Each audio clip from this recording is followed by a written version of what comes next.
अगले क्वेश्चन पर आते हैं। चंद्रगुप्त मौर्य ने कौटिल्य की सहायता से मगध में डैश के साम्राज्य को उखाड़ फेंका और 322 ईसा पूर्व में एक गौरवशाली मौर्य साम्राज्य की स्थापना की। तो चंद्रगुप्त मौर्य ने किसके शासन को उखाड़ फेंका था? तो वो था नंदों का वंश। ओके, तो मगध मगध जो महाजनपद था उसमें जो सबसे पावरफुल डायनेस्टी जो साम्राज्य माना जाता है वो नंदों का माना जाता है, नंदों का माना जाता है। इनमें एक जो सबसे फेमस किंग हुए और बोल सकते जो इनके फाउंडर थे वो थे महापदम नंदा। ओके, तो महापदम नंदा इसके सबसे इम्पोर्टेंट फाउंडर हुए और चंद्रगुप्त मौर्य ने इस डायनेस्टी के जो सबसे लास्ट किंग को हराया था उसका नाम था घनानंद। ओके, घनानंद को हराया था। तो इसका आंसर इसलिए क्या हो जाएगा? आंसर ए हो जाएगा। अगले क्वेश्चन पर आते हैं। अगला क्वेश्चन है, अशोक ने अपने क्षेत्र में सामाजिक समस्या को हल करने के लिए किनको नियुक्त किया था? तो सामाजिक यानी सोशल प्रॉब्लम्स को सॉल्व करने के लिए उसने धम्म महामंतास को अपॉइंट किया था। ओके, जो ऑफिसर्स होते थे, जितने भी सारे ऑफिसर्स होते थे उनको क्या बोला जाता था? मौर्यस के टाइम पे अमात्य बोला जाता था। ओके, और जो सोशल लोगों की जो सामाजिक प्रॉब्लम्स होती थी उनका जो निवारण करते थे उनको धम्म महामंता बोला जाता था। ओके, धम्म महामंता ऑर्डर को, लॉ एंड ऑर्डर को मेंटेन कराते थे। ओके, इसके बाद में एक पर्सन होता था समाहर्ता, तो उसके ऑफिसर्स में समाहर्ता भी बहुत इंपॉर्टेंट ऑफिसर था। इसको रेवेन्यू कलेक्टर बोला करते थे। जैसे आज के टाइम पर भी कलेक्टर होते हैं तो वैसे ही ये एक रेवेन्यू कलेक्टर हुआ करता था। चलिए अगले प्रश्न पर आते हैं। अगला प्रश्न है, अशोक के अभिलेखों के अनुसार अशोक ने राजा बनने के कितने वर्ष बाद कलिंग पर युद्ध छेड़ा था? ओके, तो अशोक राजा बनता है 269 बीसी में। ओके, बिफोर क्राइस्ट 269 में बनता है और कलिंग का जो युद्ध होता है वो होता है 261 बीसी में। तो इस तरीके से हम देख सकते हैं कि 8 वर्ष के बाद में अशोक ने कलिंग युद्ध लड़ा था। तो इसका आंसर हो जाएगा बी, 8 वर्ष। अगला प्रश्न है, निम्नलिखित में से कौन अशोक के अभिलेखों को समझने वाला पहला विद्वान था? तो वो कौन पर्सन था जिसने सबसे पहले अशोक के इंस्क्रिप्शंस को डिसाइफर किया था?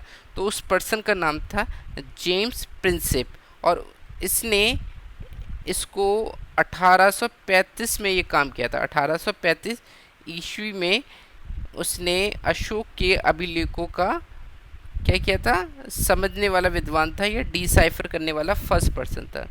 इसमें एक नाम दिया हुआ है अलेक्जेंडर कनिंघम।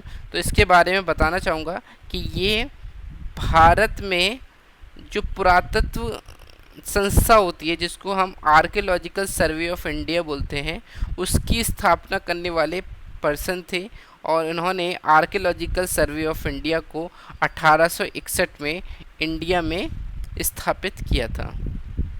अगला प्रश्न है, गुजरात में डैश झील वस्तुतः एक कृत्रिम जलाशय है जो मौर्य के शासन के दौरान बनाया गया था। तो उस झील का नाम बताना है आपको जो मौर्य के शासन काल में चंद्रगुप्त मौर्य जो थे उसने गुजरात में सुदर्शन लेक को बनवाया था। ओके, इस सुदर्शन लेक को उसके बाद में शका रूलर, जो शका के जो रूलर थे, शक रूलर रुद्रदमन ने एक इंस्क्रिप्शन या अभिलेख लिखवाया था जिसको बोलते हैं, जिस अभिलेख को बोला जाता है कि जूनागढ़ इंस्क्रिप्शन या जूनागढ़ शिलालेख। वहाँ से हमको इस बात की नॉलेज मिलती है, इस बात के बारे में पता चलता है कि चंद्रगुप्त मौर्य ने अपने शासनकाल के दौरान में सुदर्शन लेख को बनवाया था। अगला प्रश्न है, किस स्तंभ शिलालेख में समुद्रगुप्त की उपलब्धियों का अभिलेख की गई है, जो विजय के लिए नेपोलियन ऑफ इंडिया के नाम से भी जाना जाता था? तो उस पिलर का नाम आपको बताना है जहाँ पर समुद्रगुप्त ने अपनी जीत के उपलक्ष्य में सारे का सारा वर्णन दिया है। तो उस शिलालेख का नाम है इलाहाबाद पिलर इंस्क्रिप्शन या इलाहाबाद का स्तंभ, जहाँ पर हमें समुद्रगुप्त की जीत के बारे में पता चलता है। तो इसको इलाहाबाद स्तंभ बोलते हैं और इसको बाद में बोल सकते हैं कि समुद्रगुप्त के बाद में जहांगीर ने भी यहाँ पर इंस्क्रिप्शन लिखवाया था। तो ये एक इम्पॉर्टेंट पिलर हो जाता है। अगला प्रश्न है, निम्नलिखित में से कौन नंद वंश का अंतिम शासक था? तो सोचिए, अभी मैंने उस पर्सन के नाम का जिक्र किया था पहले क्वेश्चन में। वो कौन पर्सन था जिसने चंद्रगुप्त मौर्य के साथ में लड़ाई लड़ी थी और नंद वंश का अंतिम शासक बना? वो था घनानंद। अच्छा, इस युद्ध के बारे में हमको कैसे पता चलता है? तो एक बहुत ही फेमस बुक लिखी गई थी जिसको मुद्रा राक्षस बोलते हैं, और इस बुक को लिखा था विशाख दत्त ने।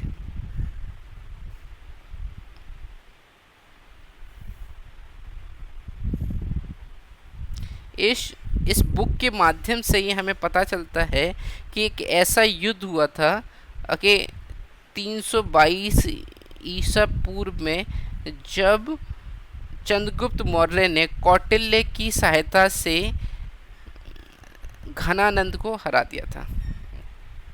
अगला प्रश्न है, हर्यक वंश से मगध के पहले शासक थे। हर्यक वंश से मगध के पहले शासक कौन थे? तो महाजनपद पीरियड जब हमने स्टार्ट किया तो मैंने बोला था मगध का उदय होता है सबसे पहले, और इसमें जो पहली डायनेस्टी होती है वो हर्यक वंश होती है। हर्यक वंश के बाद में अगली डायनेस्टी नंदा वंश आती है, शिशुनाग डायनेस्टी, नॉट नंदा। फिर आती है शिशुनाग। शिशुनाग डायनेस्टी के बाद में, इसके बाद में आते हैं नंदा, और नंदा के बाद में आते हैं मौर्य। और मौर्य के पहले मौर्य के जो पहले शासक होते हैं वो कौन होते हैं? चंद्रगुप्त मौर्य। ओके, तो हर्यक वंश का पहला शासक कौन था? तो वो था बिंबिसार। तो बिंबिसार जो था वो हर्यक वंश का पहला शासक था, और इसका पुत्र कौन था? अजातशत्रु। अजातशत्रु के बारे में बड़ी इंटरेस्टिंग बात है कि इसने अपने पिता की हत्या करके इस गद्दी को हासिल किया था। अगला प्रश्न है, धामेक स्तूप भारत के किस शहर में स्थित है? धामेक स्तूप ये सारनाथ में स्थित है, और सारनाथ कहाँ पड़ता है? सारनाथ पड़ता है बनारस के पास में, इसलिए इसका आंसर हो जाएगा बनारसी। अगला प्रश्न है, अशोक के शिलालेख पर किस लिपि का प्रयोग किया गया है? तो अशोक के जो शिलालेख हैं उसमें ब्राह्मी तथा खरोष्टी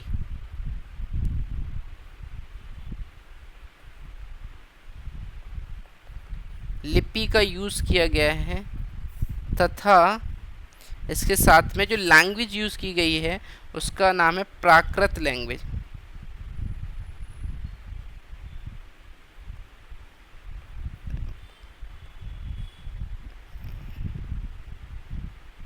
प्राकृत लैंग्वेज कुछ इस टाइप से ही लिखेंगे, प्राकृत लैंग्वेज।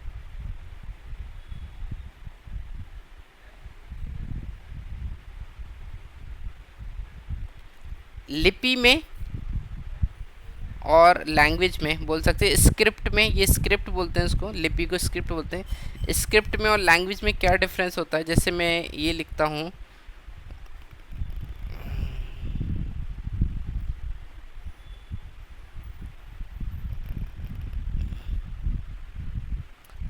तो ये मैंने कौन सी लैंग्वेज यूज़ की है, तो मैंने हिंदी लैंग्वेज यूज़ की है। तो लैंग्वेज है हिंदी, राम घर जा। ओके, लेकिन लिपि कौन सी है, स्क्रिप्ट कौन सी यूज़ की है, तो ये रोमन स्क्रिप्ट है ना।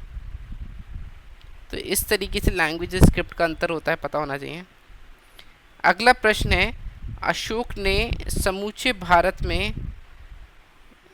भारत और सिलोन में बौद्ध धर्म का प्रचार किस प्रकार किया। तो उसने धर्म महामंत्राओं को, जो मैसेंजर्स थे, उसको अलग अलग जगह पर भेजा था और इस तरीके से उसने अपने धर्म का प्रचार किया। तो आंसर हो जाएगा बी। अगला प्रश्न है, हड़प्पा सभ्यता की महेरगढ़पुरा स्थल में किस प्रकार के घरों का अवशेष मिलता है। तो इंटरेस्टिंगली यहाँ पर त्रिभुजाकार, त्रिकोणीय तथा वृत्ताकार घरों का साक्ष्य मिलता है। अगला प्रश्न है, निम्नलिखित में से कौन सा कथन शक वंश के संदर्भ में सही है। तो शक वंश की शकों का मुख्य राज्य लगभग 500 वर्ष तक टिका था। तो ये लगभग सही है, क्योंकि 200 BC में, 200 ईसा पूर्व में वो आए थे और 400 AD तक उनका राज था। तो लगभग 600 500 से ज़्यादा ही था उनका राज्य। तो हम बोल सकते हैं पहला स्टेटमेंट करेक्ट है। लगभग 2200 वर्ष पूर्व शकों के बाद कुषाणों का शासन स्थापित हुआ। तो ये गलत है, क्योंकि जो कुषाण है वो पहली शताब्दी में भारत में आए थे। तो इस तरीके से सिर्फ 200 सालों का अंतर था, ना कि 2200 सालों का। तो ये स्टेटमेंट इनकरेक्ट हो जाएगा। आंसर हो जाएगा only C is the right answer. अगला प्रश्न है, अशोक के शासनकाल की प्रमुख घटनाओं में से 250 ईसा पूर्व राजधानी पाटलिपुत्र में कौन सी बौद्ध परिषद या संघ का आयोजन किया गया था। तो इसके बारे में हमने कल भी डिस्कस करा था। तो वो थी तीसरी सभा या तीसरी परिषद थी। ये लगभग 250 ईसा पूर्व में हुई थी। इसके अलावा पहली किसके अंडर में हुई थी, वो हुई थी अजात शत्रु के अंदर में।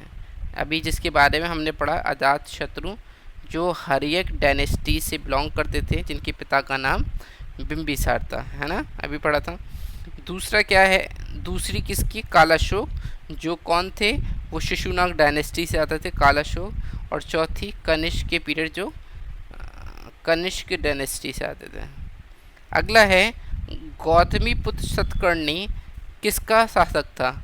तो ये शासक था सातवाहन का, और इसको मैट्रियार्कल या मातृ सत्तात्मक शासन भी कहते हैं। क्यों, क्योंकि ये लोग अपने नाम में अपनी माता का नाम यूज़ करते हैं। जैसे गौतमी का नाम यूज़ किया ना इसने, गौतमी पुत्र सतकर्णी, जो सतकर्णी इसका नाम था, और ये गौतमी जो इनकी माँ थी। तो इस तरीके से सातवाहन रूलर अपने नाम को यूज़ किया करते थे। ओके, नेक्स्ट है, समुद्रगुप्त की माता निम्नलिखित में से किस गढ़ से संबंधित थे। तो सबसे पहले तो माता से पहले मुझे बताइए इसके पिता कौन थे। तो क्योंकि ये गुप्ता डायनेस्टी है, तो चंद्रगुप्त प्रथम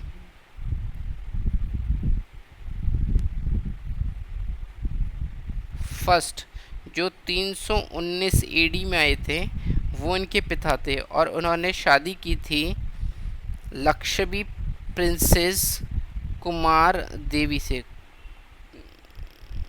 जो क्या थी, लक्षवी प्रिंसेस थी। तो इस तरीके से समुद्रगुप्त की माँ कौन थी, लक्षवी प्रिंसेस थी। नेक्स्ट है, चंद्रगुप्त ने डैश के खिलाफ विद्रोह का नेतृत्व किया और उन्हें उखाड़ फेंका। तो अभी कितनी बार पढ़ा, नंदू का। तो इसका आंसर हो जाएगा डी, नंदास। नेक्स्ट है, गुप्त वंश के अंतिम सम्राट कौन थे। तो वो थे विष्णुगुप्त। अगला प्रश्न, गुप्त शासकों ने डैश नाम का जुर्माना लगाया था, जो हल रखने वाले प्रत्येक कृषक द्वारा भुगतान किए जाने वाला एक हल करता। तो इसको एलिमिनेशन से भी इजीली से कर सकते हैं। तो ये क्या हो जाएगा, हली वकर। नेक्स्ट है, और आखिरी प्रश्न है, नालंदा का निर्माण शुरू किसने करवाया था। तो अभी ये न्यूज़ में है, बहुत ज़्यादा इम्पोर्टेंट, क्योंकि अभी दोबारा प्रधानमंत्री मोदी जी ने नालंदा विश्वविद्यालय को इनॉग्रेट किया है। उसका नया कैंपस इनॉग्रेट किया है। तो ये एक न्यूज़ में चलता हुआ टॉपिक है, तो इस क्वेश्चन के आने के चांसेस बहुत ज़्यादा हैं। तो इसको कि लगभग 415 एडी में कुमार गुप्त ने इसको शुरू किया था।